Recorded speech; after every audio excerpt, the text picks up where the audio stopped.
Friends கிட்ட நம்ம என்னதான் கேட்டாலும் அவர்கிட்ட கேட்டாலும் அவங்க கூட இருக்கிறவங்க கிட்ட கேட்கணும்ல, அவர் என்ன பண்ணாரு, எப்படி வளர்ந்தாரு அப்படின்னு தெரிஞ்சிச்சுன்னா நம்ம கேட்கறதுக்கு ஈஸியாக இருக்குன்றது தான் உங்களுக்கு கூப்பிடுவோம். சேர்ந்து எவ்வளோ நாள் ஆச்சு வரீங்க? 10 நாள் 11ஆம் தேதி. உங்களுக்கு இந்த போதை பழக்கம் இருக்கிறது எவ்வளோ நாளாக இவருக்கு இருக்கிறது உங்களுக்கு எப்போ தெரிய வந்தது? இல்லை, நிறைய நாளாகவே இருக்கு. நிறைய நாளாகவே இருக்கு. கிட்டத்தட்ட ஒரு 10 வருஷம் இருக்குமா? அது எப்படி ஃபர்ஸ்ட் நீங்க பேரண்ட்ஸ் வந்து பாக்குறது ஒரு டைம்ல இருக்கும்ல, அது எப்படி உங்களுக்கு தெரிஞ்சிருமா? ஏன்னா கொஞ்ச நாள் தெரியாம தான் யூஸ் பண்ணுவாங்க, உங்களுக்கு எப்படி தெரிய வந்ததுன்னு கேட்குறேன். வீட்லயே சாப்பிட்டுட்டு வந்து தூங்குறது போது நம்ம. ஸோ அது ஸ்கூலிங்லாம் எங்கே படிச்சாரு? ஸ்கூல்லாம் எங்கே படிச்சாரு? ஸ்கூல்லாம் வந்து கோபாலபுரத்தில் படித்தார். கோபாலபுரத்தில் படிச்சாரு. எத்தனாவது வரைக்கும் படிச்சாரு? +2 முடிச்சுட்டு காலேஜ் போனார். ஆனால் ஸ்கூலிங் பண்ணும் போதே அவருக்கு கொஞ்சம் பழக்கம் இருக்கிறது தெரியுமா உங்களுக்கு? இல்லை, அதெல்லாம் கிடையாது. காலேஜ் போனோடனே தான். எந்த காலேஜ்? நந்தன ஹாஸ்டல். அங்கே போயிட்டு படிக்கும் போது தான் அந்த இதுவெல்லாம் கிடையாது. ஒரு பாடு தான். காலேஜெல்லாம் முடிச்சு வேலைக்கு போயிட்டான். ஸோ அப்போ எப்படி உங்களுக்கு தெரியும்? நல்ல வேலைக்கு போகும்போது நல்லா தான் இருந்தாப்பல. நல்லதா இருந்தாப்புல. அவன் பேங்க்ல ஒர்க் பண்றவரெல்லாம் அந்த மாதிரி கிடையாது. காதிகிராஃப்ல ஒர்க் பண்ணும்போது தான் அந்த மாதிரி. காதிகிராஃப் ஒர்க் பண்ணும்போது இந்த மாதிரி தெரியும். தண்ணி அடிப்பாரா? தண்ணி தான். வேற எந்த பழக்கமும் கிடையாது. தண்ணி ஃபுல்லா அடிச்சுட்டா நமக்கு அது இதே தெரியுமே இல்ல, ஆடிட்டு வர்றது இல்ல, தண்ணி ஸ்மெல் தெரியும், வாசனை தெரியும். கேட்டீங்களா ஏன்பா குடிக்கிற? நம்ம கேட்கறதுக்கு முன்னாடி டென்ஷன் ஆயிடும். அப்பா கிட்ட தான் அவங்க அண்ணா அடிச்சும் பார்த்தான். எங்க பெரிய பையனுக்கு எந்த பழக்கம் ஃபேமிலியோட பழக மாட்டான். அப்படிப்பட்ட நம்ம தம்பி இப்படி இருக்கிறானே. சாராய கடையிலேயே வேலை செஞ்சு இவருக்கே அந்த பழக்கம். வேலை செஞ்சீங்க, அங்கதான் வேலை செஞ்சீங்க, இருந்தாலும் அதுல பழக்கமே கிடையாது. வடியார் பக்கத்துலயே பழக்கம். அவர் எங்க போனாலும் கூடயே போறாரு. 5 சாராய கடைக்கு நான் ஏஜென்ட் மாதிரி. எனக்கு கீழே 60 பேர் வேலை செஞ்சேன். ஆனா வந்து என் பெரிய பிள்ளைக்கு செவ்வாய்க்கிழமைனா லீவு. ஆனா 4 பேருக்கு வாங்கி கொடுப்பேன். ஃப்ரெண்ட்ஸுங்க வருவாங்க. ஆனால் நான் சாப்பிட்டேன். அன்றைக்கி 10 காசு கலர், கோழி கலர், இந்த கலர் விற்கும்போது கூட வாங்கி சாப்பிட்டேன். அப்போ கூட உடையார் சொல்லுவாங்க, இந்த கீழே இருக்கிறவங்களாம் ஆடி நிற்கிறான், ரொம்ப ஸ்டெடியாக நிற்கிறான். அமெரிக்கன் கான்செர்ட்டில் போகும்போதே சொல்லுவாங்க, அவர் ஓரமாக நிற்க சொல்லுவாங்க உடையார், என்னை மட்டும் உள்ள அனுப்புவோம். ஏன்னா நான் அந்த அளவுக்கு பழக்கம் வெள்ளக்காரன். அவர் நான் தாங்க ராமசாமி. நீ ராமசாமி உடையாராக இருக்குது, இந்த நாட்டுக்கு அதிபதி ராஜாவை கூட ஓரமாக நின்று உனக்கு என்ன வெரிஃபிகேஷன் வருது அப்போ உள்ள பார்க்க அந்த மாதிரி நமக்கு அந்த பழக்கம் கிடையாது. ஸோ இவர் காலேஜ் வரைக்கும் ஒன்றும் பழக்கம் இல்லை, அதுக்கப்புறம் தான் பழக்கம் ஆரம்பிச்சது. வேலைக்கு போய் பேங்க் செஞ்சா அது முன்னாடி இதுவானா கவர்மெண்ட் வேலைன்னு. இவர் பெரியவருக்கு கல்யாணம் ஆயிடுச்சா? கல்யாணம் ஆயிடுச்சு. இவருக்கு தான் ஆகல. ஆனா அது நல்லா சாப்பிடுவான். ஒரு மாசம் நல்லா இருக்கும், மறாவது மாசம் நம்ம ஐயப்பனுக்கு மாலை போட்டு போதெல்லாம் நல்லா இருக்கும். மலைக்கு போயிட்டு வந்துட்டு மறாவது நாளே அதை எடுத்து. ஆனா என்னைக்காவது குடிக்கணும்னு நிறுத்துறது அவரே மாலை போடுவாரா இல்ல நீங்களாம் சொல்லி மாலை போட்டுருவாரா? அவரே போட்டுருவாரு. சாமி பத்தி மாலை எல்லாம் போட்டு விடணும்னு நினைச்சே விடுவாரு, விடுவான், திருப்பியும் இது பண்ணிடுவாரு. அதே மாதிரி முருகர் கோயிலுக்கெல்லாம் போனாலும் கொண்டாங்க மாலை போட்டுப்பாங்க.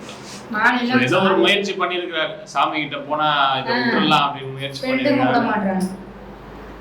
பிறந்த நாள், ஒரு பிறந்த நாள், ஒரு ஞாயிற்றுக்கிழமை டைமு நம்ம வேலைக்கு போயிடுறோம், வீட்டில் வந்து கூட்டின்னு போகிறாங்க அதுமாரி.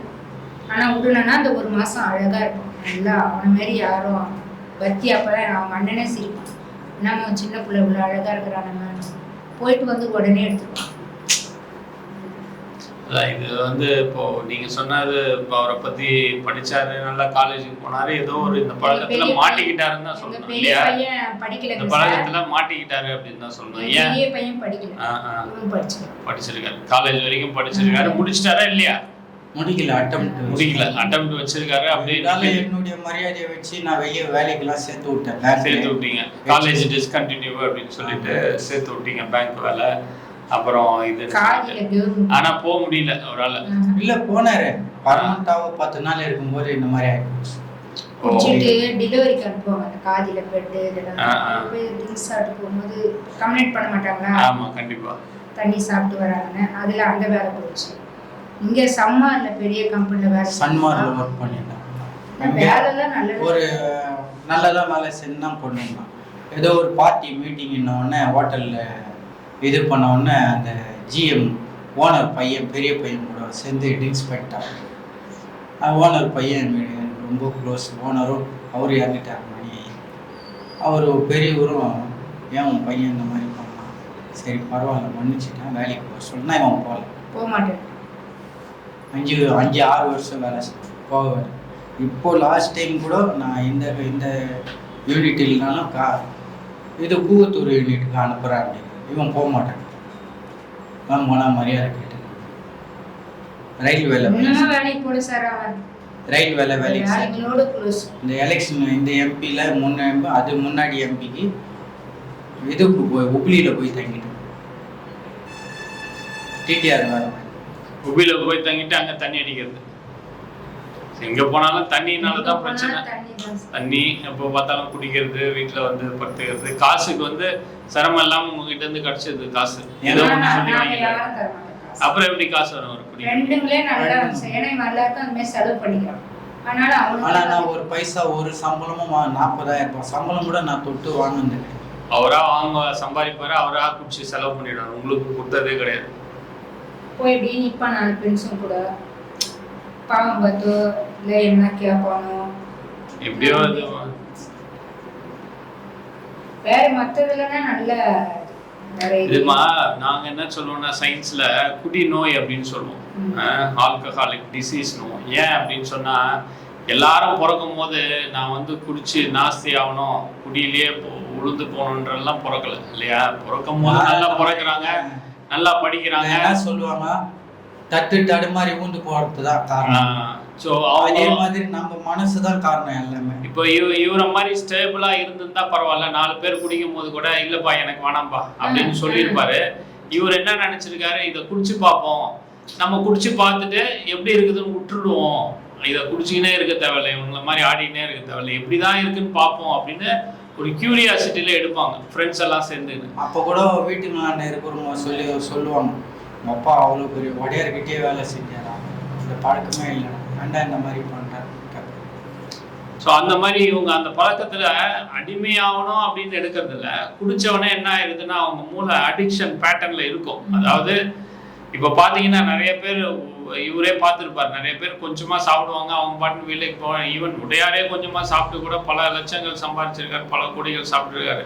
ஆனால் கடைசி காலம் வரைக்கும் ஏதோ ஒரு ஆக்டிவாக வேலையை செஞ்சுன்னு இருப்பார், ஏதோ பண்ணிட்டு இருப்பார். அந்த மாதிரி கேட்டகரி வேற, சோஷியல் ட்ரிங்கர்னும். ஆனால் இவங்க மைண்ட் எப்படின்னா குடிச்சு குடிச்சு குடிச்சு குடிச்சு குடிச்சு அப்படியே மட்டையாயிடணும், அவ்வளோதான். எது காலையில் எழுந்தோடனே குடிக்கணும், வேலைக்கு போகணுன்னாலும் குடிக்கணும், கருமாதிக்கும் குடிக்கணும், கல்யாணத்துக்கும் குடிக்கணும், இப்படி குடின்னு அந்த மைண்டு வந்து 24/7 குடிக்கிறதுக்கு தூண்டிக்கிட்டே இருக்கும். அததான் அடிக்ஷன் பேட்டர்ன். நடுப்புற 10 நாள் நல்லா இருக்கும், அவனே நல்லா இருந்தாலும் ஃப்ரெண்ட்ஸுங்க ஓடுறது. இது என்ன சொல்லணும்னா பிஞ்ச் ட்ரிங்கிங்னும். அவங்க வந்து குடிக்க கூடாது அப்படின்ற ஒரு முடிவு எடுத்தாலும் மாலைக்கு போடுறோம், ஒரு 21 நாள் விரதம் இருக்கிறோம், அது வரைக்கும் குடிக்காம இருப்போம்னு ஒரு முடிவு பண்ணிடுவாங்க. அந்த 21 நாள் குடிக்காம இருப்பாங்க, ஆனா 22வது நாள் குடிச்சிருவாங்க. அதுக்குதான் இந்த குடி நோய் என்ன சொல்லுவோம்னா இது பண்றது இல்ல, 2 மாசம் 45 நாள் 3 மாசம் 4 மாசம்லாம் குடிக்காம இருப்பாங்க. ஆனா அந்த மாலை அவுத்தவனே குடிச்சிருவாங்க. ஏன்னா அது கண்டிஷனலா அவங்களே ஒரு கண்டிஷன் மைண்டுக்கு போட்டுப்பாங்க, நம்ம 40 நாள் 45 நாள் தவறு பண்ணிட்டேன்னு சொல்லுவான். எதனால தவறு பண்ணேன்னு கேட்டாக்கா வண்டியில வரவங்க கம்பல் பண்ணாங்க, விடணுன்ற ஒரு எண்ணத்துலதான் விட விட மாட்டாங்கன்னு நீங்க சொல்றீங்க பாத்தீங்களா? அதுக்குதான் இது விளக்கம் சொல்றேன். இந்த குடி நோயின்றது இப்ப வேற ஒருத்தர்னு வச்சுக்கோங்களேன், எல்லாரும் கட்டி போட்டு புனல் வச்சு ஒரு வாயில ஊத்துறது இல்லை இல்லையா? கூப்பிடும் போது வேணான்னு சொல்ல தெரியணும் இல்லையா? இவர் எத்தனை தடவை வேணான்னு சொல்லியிருப்பாரு, லட்சக்கணக்கில் வேணான்னு இருப்பாரு. அங்கேயே வேலை செய்யறாருன்னா எத்தனை பேர் கூப்பிட்டுருவான். இப்போ குடிச்சு பழக்கப்படுத்துறதுனால அந்த மைண்ட் என்ன சொல்லுவோம்னா கொஞ்சோண்டு குடிப்போம், இன்னைக்கு ஒரு நாள் குடிப்போம் அப்படின்னு சொல்லி குடிக்கிறது. அடுத்த நாள் அவருக்கு நிறுத்த தெரியாது. அதுக்கப்புறம் இவரே பைக் எடுத்துன்னு அவர்கிட்ட போயிடுவார், எனக்கு இன்னைக்கு வாங்கி கொடு, நேற்று வாங்கி கொடுத்தல இன்னைக்கு வாங்கி கொடுன்னு சொல்லிட்டு அப்படியே போக ஆரம்பிச்சிடும். ஆனா அந்த குடியை குடிக்கிறதுக்கு வந்து நம்ம தள்ளி வைக்க பழகிக்கணும். அந்த முதல் குடின்றது வந்து இப்போ குடியை நிறுத்திட்டாரு, இங்க இருந்து வெளியே அனுப்புறோம், அந்த முதல் குடியை கூட குடிக்க கூடாது, எப்படி அதை தள்ளி வைக்கணும்ன்றது தான் இங்க கோச் பண்ணுவோம். கண்டிப்பா நீ கொஞ்சம் கூட குடிக்க கூடாது அப்படின்றது ஒரு இது இருக்கு. அதாவது சில பேர் என்ன நினைச்சுப்பாங்க, கொஞ்சமா குடிச்சா தப்பு இல்லை அப்படின்வாங்க. ஆனா இந்த மாதிரி அடிக்ஷன் பேட்டர்ன் மூளையில செட் ஆயிருக்கிறவங்க கொஞ்சம் கூட குடிக்க கூடாது, குடிச்சா பிரச்சனை தான், திருப்பி என்ன பண்ணணும்னா அந்த பழக்கமே கிடையாது. ஸோ அந்த மாதிரியான ஒரு சுச்சுவேஷனை நம்ம எடுத்துட்டு வர முடியுமா அப்படின்னு கேட்டீங்கன்னா, இவரும் முதல் பிள்ளையும் உங்க வீட்டுல தான் வளர்ந்துக்கிறாரு, இவரும் இந்த வீட்டுல தான் வளர்ந்துருக்காரு. ஆனா இவரு மட்டும் இப்படி போயிட்டாரே அப்படின்னா அவரு அந்த மாதிரி ஒரு செயலை பண்ணியே பார்க்கல. நம்ம தேவையில்லாம அதை போய் ட்ரை பண்ணி பார்த்து தான் மாட்டிக்கினாரு. இப்போ ட்ரை பண்ணி மாட்டிக்கினாரு. இப்போ என்ன சொல்யூஷன்? இப்போ எப்படி அவரை வெளியே எடுத்துன்னு வரதுன்னா, அந்த அடிக்ஷன்ற பேட்டர்ன் மைண்ட்ல இருக்குது, அந்த குடி நோயின்றது மைண்ட்ல இருக்குது. எப்படி சுகர்ன்றது யாராவது சொல்லிதான் வருதா? இல்ல, அதுவா உடம்புல அந்த வாகு அப்படி வந்துருது இல்லையா? அந்த மாதிரி தான் ஜெனட்டிக்லயே இவர் உடம்பு அடிக்ஷன்ற ஒரு பேட்டர்ன்ல இருக்குது. அதுல இருந்து வெளியே வரணும்னா சில இதை நம்ம ஃபாலோ பண்ணணும் அப்படின்றது தான் எங்களோட இது. அதுக்கு தான் உங்களை கூப்பிட்டு நாங்க சொன்னோம்னா, நீங்க வெளியில இருந்து வந்தவனே அவரை எப்படி மேனேஜ் பண்றது, எப்படி இந்த குடி நோயில இருந்து அவரை மீட்டு எடுத்துட்டு வர்றதுன்னு நம்ம போராடலாம். சரிங்களா? இப்போ அவர் மட்டுமே போராடி பார்த்துருக்காரு, நிறைய வாட்டி மாலை போட்டு பார்த்துருக்கிறாரு, ஏதோ பண்ணி பார்த்துருப்பாரு. உங்ககிட்ட சொல்லியிருக்க மாட்டாரு. குடிய விடுறது பல முயற்சிகள் பண்ணியிருப்பாரு, அவர் முடியாம தான் இங்க வந்திருக்கிறாரு. சரிங்களா? அதே மாதிரி வெளியே வந்தவனே நம்மளும் அந்த குடிநோயை பத்தி தெரிஞ்சுக்கணும்னா நம்ம அவருக்கு ஹெல்ப் பண்ண முடியும். நம்ம வந்து 24 மணி நேரம் அவர் கூட இருக்க முடியாது, ஆனா ஒரு ஹெல்ப் பண்ண முடியும். என்ன ஹெல்ப் பண்ண முடியும்னா, இப்ப எதுன்னு வந்து சேர்த்தீங்க பாத்தீங்களா, அதுவே ஒரு மிகப்பெரிய ஹெல்ப் அவருக்கு. சரிங்களா? இன்னைக்கு வந்து காலையில ஏஞ்சா அவருக்கு குடிக்கணும்ன்ற தாட் இருக்காது, ஏன்னா வெளியில போக முடியாது. சார் நாங்க இந்த வாட்டி சேர்க்கிற விருப்பமே இல்லை, எங்களுக்கு வெறுத்து போச்சு அவங்க பண்றது. ஆனா அந்த யாரோ ஃப்ரெண்டு யாரும் நான் சொல்லி இதுவை போட்டு அவனே எல்லாம் பண்ணி அப்போ வர அன்னைக்கு போதை தான் அவன் நல்லா இது பண்ணி, நான் அங்கதான் போக வேண்டி என்னை அங்கதான் சேர்க்கணும் நீ அப்படின்னு சொல்லி வண்டி வரும்போது அவன் தொல்லைலாம் பண்ணல, அவனே போய் ஏறி உக்காந்துருந்தான். சித்தான்றவர் ஏற்கனவே அவரும் குடியில இருந்து வெளியில வந்தவரா? வெளியில வந்தவர். சோ அதனால அவர் வந்து வேலை செஞ்சுக்கினே நல்ல இடம் அங்க இருந்து அவனை சேர்க்கணும். சோ இங்க இருந்து வெளியில வந்தா வேலைக்கு இருப்பாரு. ஸோ அது மாதிரி நீயும் கஷ்டப்படக்கூடாதுன்னு எத்தனை வந்து சேர்ந்துருக்கிறாரு. அதனால வந்து வெளியில வந்ததுக்கு அப்புறம் எப்படி இருக்கணும் அப்படின்னா, இதுக்குன்னு ஒரு மீட்டிங்லாம் இருக்குது, ஆல்கஹாலிக் அனானிமஸ்ன்னுவாங்க. அங்க வந்து குடியை எப்படி விட்டேன், நான் எப்படி விட்டேன், இன்னைக்கு 20 வருஷமா விட்டுட்டு குழந்தை குட்டியோட கல்யாணம் ஆகி சந்தோஷமா இருக்கிறேன், முன்னாடி வந்து எங்க அப்பா அம்மாவுக்கு ரொம்ப கஷ்டம் கொடுத்தேன் அப்படின்னு சொல்லுவாங்க. அதை சொல்லும் போது இவருக்கு ஒரு தைரியம் வரும், அப்போ விட்டுலாம் போல இருக்கு, நம்மளும் குடியை விட்டுடலாம் போல இருக்கு, இவர் 10 வருஷம் விட்டுருக்காரு, இவர் 20 வருஷம் விட்டுருக்காரு, இவங்க சொன்னா கரெக்டா தான் இருக்கும்னு நம்புவாங்க. ஏன்னா அவங்க ஒரு 10-15 வருஷம் குடிச்சிட்டு குடியை விட்டுருப்பாங்க. இப்போ இவர் சொன்னா ஏன் நம்ப மாட்டாங்கன்னா, நீ குடிச்சதே கிடையாது, உனக்கு குடியை பத்தி என்ன தெரியும், நான் குடிச்சு 10 வருஷம் எனக்கு தெரியும், குடியை விட முடியாதுன்னு எனக்கு தெரியும், நீ எப்படி சொல்ற அப்படின்னு கேட்பாங்க நம்மளே. நான் சொன்னாலும் சரி, இவங்க அப்பா சொன்னாலும் இதுதான். ஆனா அவங்க சொன்னா எப்படி எடுத்துப்பாங்கன்னா, இந்த ஆளும் நம்மள மாதிரி ஒரு 10 வருஷம் குடிச்சு முடியாம தான் விட்டுருக்குறான், அப்ப எப்படி விட்டான்னு கேட்போம் அப்படின்னு சொல்லிட்டு அவங்க கிட்ட சுவாரஸ்யமா கேட்பாங்க. எப்படிப்பா விட்ட நீ, என்னால விட முடியலையே, நீ எப்படி விட்ட, நான் மாலைக்கு போட்டு மலை கூட போயிட்டு வந்தேன், நீ எப்படி விட்ட அப்படின்னா அவங்களோட ஸ்டோரியை இந்த மாதிரி ஒரு ஆயிரக்கணக்கான பேர் வந்து கதையை சொல்லுவாங்க. இங்கன்னு இல்லை, அமெரிக்கால, யூகேல, அந்த மாதிரி எல்லா இடத்துலையும் இந்த மாதிரி ஆல்கஹாலிக் அனானிமஸ்னு ஒரு கூட்டம் நடக்குது. அந்த கூட்டத்துல அது பேர் இங்கிலீஷ்ல சப்போர்ட் குரூப்ஸ்ன்னுவாங்க, உதவி குழு, உதவி பண்ணுவாங்க, ஒருத்தருக்கு ஒருத்தர் உதவி பண்ணிப்பாங்க.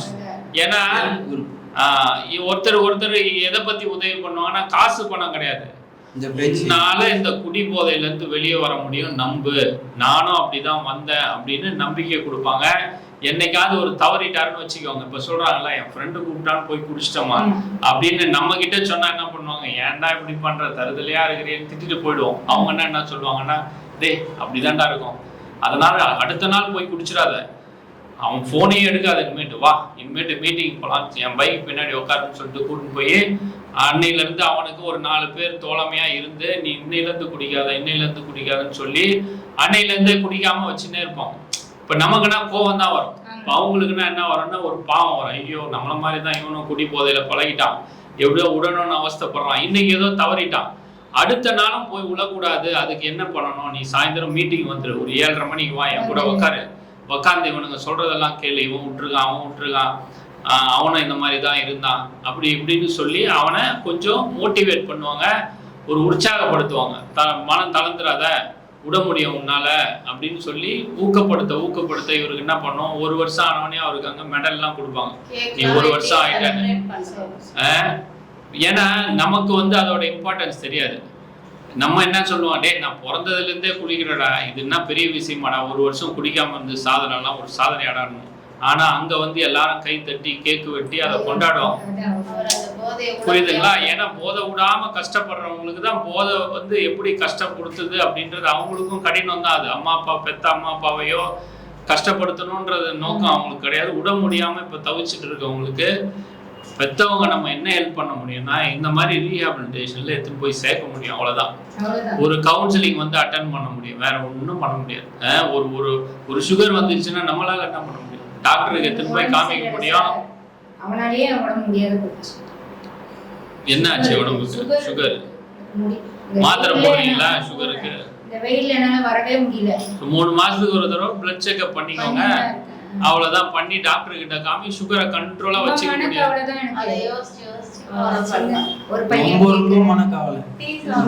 சரி, அதை நினைச்சு கவலைப்படாதீங்க, அதுக்குதான் உங்களை கூப்பிடுறது.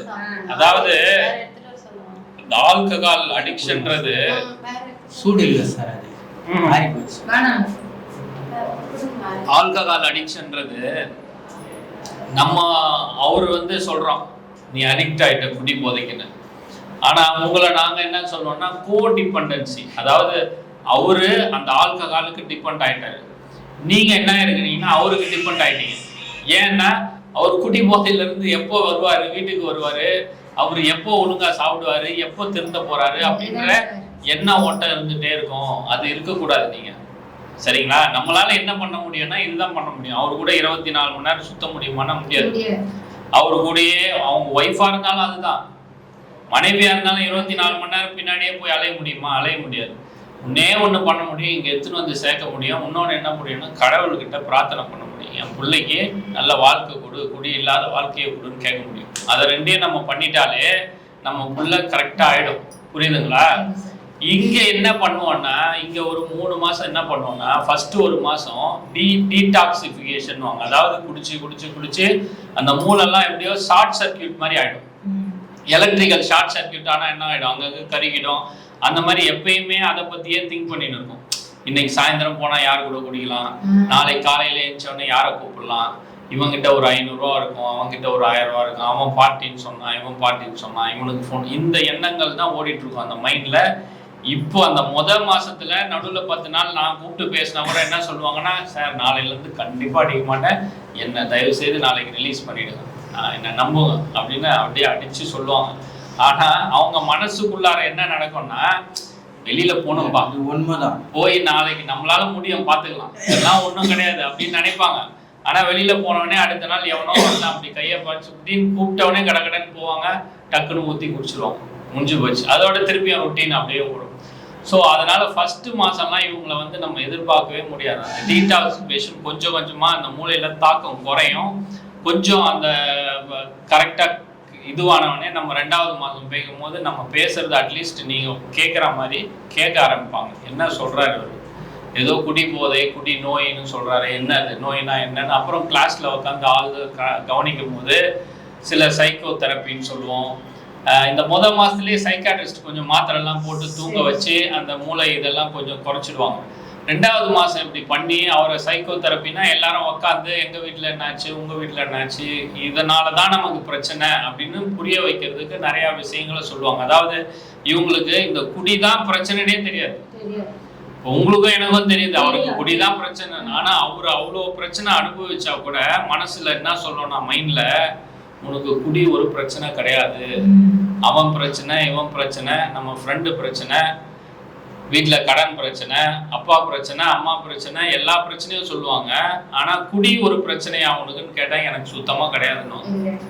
அதை தான் நம்ம கொஞ்சம் கொஞ்சமாக இந்த மாதிரி கவுன்சிலிங்கில் பார், குடிக்கிறதுக்கு முன்னாடி எப்படி இருந்த, குடிச்ச அப்புறம் எப்படி இருந்த, காலேஜில் எப்படி இருந்த, ஸ்கூலில் எப்படி இருந்த, இப்போ எப்படி இருக்குன்னு அவர்கிட்ட கொஞ்சம் கொஞ்சமாக சொல்லும் போது அவர் மூளையில் புரிய ஆரம்பிக்கும். ஓ, குடி பிரச்சனை தான் போல இருக்கு அப்படின்னு. இந்த 3வது மாதம் என்ன பண்ணுவோம்னா, அவரை அந்த ஆல்கஹாலிக் அனானிமஸ் சொன்னோம் பாருங்க, இந்த மீட்டிங்கு, அந்த மீட்டிங்கில் போய் உட்கார வைப்போம்.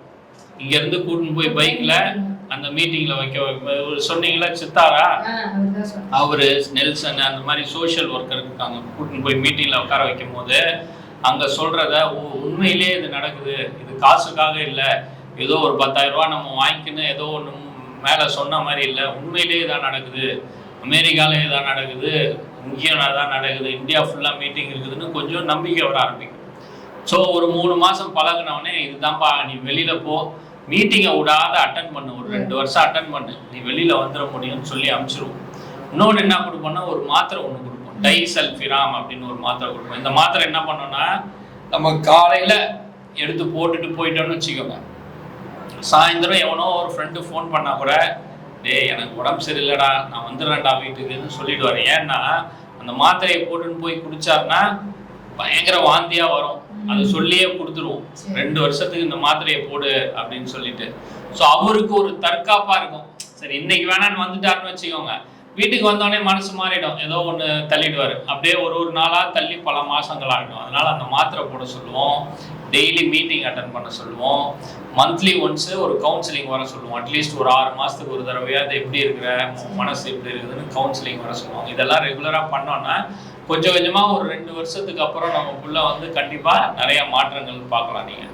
ஸோ இது வந்து ஒரு ஜுரமோ ஒரு இதுவோ மாதிரி மாத்திரை எழுதி குத்தோம் சரியாயிட்டோம் அப்படின்றது இல்லை. இது ஒரு சுகரு, ஒரு பிபி மாதிரி அடிக்ஷன்றது வந்து ஒரு நோய். அதை வந்து மீட்டு எடுத்து அவரை ஸ்ட்ரீம் லைனில் விட்றதுக்கே 2 வருஷம் ஆகிடும். அதுக்கப்புறமும் சில ஃபாலோ அப்புகள் அவரை பண்ணிப்பார். அதுக்கப்புறம் அவரே ட்ரெயின் ஆகிடுவார். நம்ம போயிட்டு அவருக்கு நீங்களும் நானும் கோச் பண்ணணும் இல்லை, எனக்கு இந்த பிரச்சனை இருக்குது, நான் என்ன பண்ணணும், டயபெட்டிஸ் நான் என்ன பண்ணணும், 3 மாதத்துக்கு ஒரு தடவை டாக்டரை பார்க்கணுமே, போய் பார்த்துருவோம், மாத்திரை வாங்கணும்பா அப்படின்னு சொல்லி வாங்கி போட்டுப்பாங்க அவங்களே. அந்த மாதிரி இவரும் கொஞ்சம் ட்ரெயின் ஆகிட்டாருன்னு வச்சுக்கோங்க. அதுக்கப்புறம் நம்ம கண்டுக்க தேவையில்லை, அவரை பார்த்துப்பாரு, வாழ்க்கையில் அது பாட்டு போயிட்டு இருக்கும். சரிங்களா? இங்க போய் சேர்ந்து அந்த ஃப்ரெண்டு தான் சொன்னாங்க, போய் சித்தா சொன்ன மாதிரி மாறிட்டாருன்னா இவரு சொல்ல ஆரம்பிச்சிருவாரு. அதுதான். ஸோ இன்னொன்று இந்த ரிலாப்ஸ் அப்படின்னு ஒன்று இருக்கு. ரிலாப்ஸ்ன்றது என்னன்னா, மறுபடியும் போதை எடுத்துருவாங்க. அதாவது நம்ம இங்கே இவ்வளோ தூரம் சொல்லி அனுப்புவோம், 3 மாதம் இருப்பாங்க, 4வது மாதம் போனோன்னே திருப்பி அதே ஃப்ரெண்டு எவனோ ஒருத்தன் உற்ற உயிர் நம்ம கூப்பிடும் போது என்ன பண்ணுறது, நம்ம சும்மா போய் உட்காருவோம், குடிக்க வேணாம்னு நினச்சி போவாங்க. ஆனால் ஒரு 4வது நாள் 5வது நாள் டக்குன்னு குடிச்சிருவாங்க, அவங்களையும் மீறி குடிச்சிருவாங்க. அதுதான் ஸ்லிப் ஆகுறதுன்னு சொல்லுவாங்க. அந்த ஸ்லிப் ஆகும் போது ஒன்று அந்த மீட்டிங்கில் இருக்கிற நண்பர்கள் கூட்டின்னு போயிடுவாங்க, இல்லை நம்ம கண்டுபிடிச்சி எப்பா உடனே குடிக்கிறான்ப்பா இவனு இங்கே ஃபோன் பண்ணி இப்போ எப்படி எடுத்துன்னு வந்து சேர்த்தீங்களோ இங்கேயோ இல்லை எங்கேயோ ஒரு இடத்துல திருப்பியும் ஒரு 10 நாள் 15 நாள் சேர்த்து ரிலீஸ் பண்ணிங்கன்னா தான் கரெக்டாக இருக்கும். இல்லாட்டி திருப்பி அதே ரொட்டீன் ஆகிடும். ஸோ அதை பிரேக் பண்ணணும். நம்ம வந்து இப்போ பார்த்தீங்கன்னா ஒருத்தர் சைக்கிள் ஓட்ட கற்றுக்கிறாருன்னு வச்சுக்கோங்களேன், நம்ம வந்து கீழே விழுந்துட்டாரேன்னு அவனுக்கு சைக்கிளே ஓட்ட முடியாது, போ என்னால் ஓட்ட முடியாது அப்படின்னு சொல்ல முடியாது. திருப்பி இப்படி தாண்டா விழணும், இப்படி தாண்டா ஏந்திருக்கணும், அதெல்லாம் ஓட்டுறான்னு சொல்லிட்டு அவனை ஏற்றி விடணும் இல்லையா? அந்த மாதிரி தான் நம்ம சப்போர்ட் என்ன பண்ணோம்னா, சரிடா உனக்கு ஆளுக்கால் பிரச்சனை இருக்குது, திருப்பியும் குடிச்சிட்ட, திருப்பியும் ட்ரீட்மெண்ட் பாரு, நீ சரியாயிடுவ, கண்டிப்பாக எனக்கு நம்பிக்கை இருக்குது, நம்பிக்கை சொல்லி எடுத்துன்னு போய் சேர்த்து விடணும். அந்த மாதிரி பண்ணிக்கிட்டே இருந்தோம்னா ஒரு ஸ்டேஜில் நல்லா ஆகிடுவாங்க, ஜம்முன்னு ஆகிடுவாங்க. சரிங்களா? சரிமா இருங்க. வேற ஏதாவது உங்களுக்கு இதில் டவுட் இருக்கா? என் பையனை நான் எப்படியா நீங்கள் ஆக்கி கொடுத்துட்டா போதும், அதுதான் சந்தோஷம். மறக்கவே மாட்டேன். ஆயிடுவார் கண்டிப்பா. நான் வரும்போது என் பையன் வந்து நல்லா என்கிட்ட வந்து பேசணும். அதுதான் நீங்க வந்து சுகருக்கு நல்லா பாத்துக்கோங்க, உங்க ஹெல்த்தை பாருங்க, அவருக்காக கடவுள்கிட்ட பிரார்த்தனை பண்ணுங்க. சரிங்களா? நல்லா மாறிடுவாங்க. நம்ம சொல்றோம் 2 வருஷம் ஆகும்னு, அவங்க சில பேர் வெளியில வந்தவொடனே பிடிச்சிக்கிட்டாங்கன்னா கெட்டியா அவங்க பாட்டு அவங்க இதுல ஓடிக்கிட்டே இருப்பாங்க ஓட்டத்துல, நம்ம பயப்படவே தேவையில்லை. சரிங்களா? ஆனா நீங்க வந்து மனம் தளர்ந்துடக்கூடாது.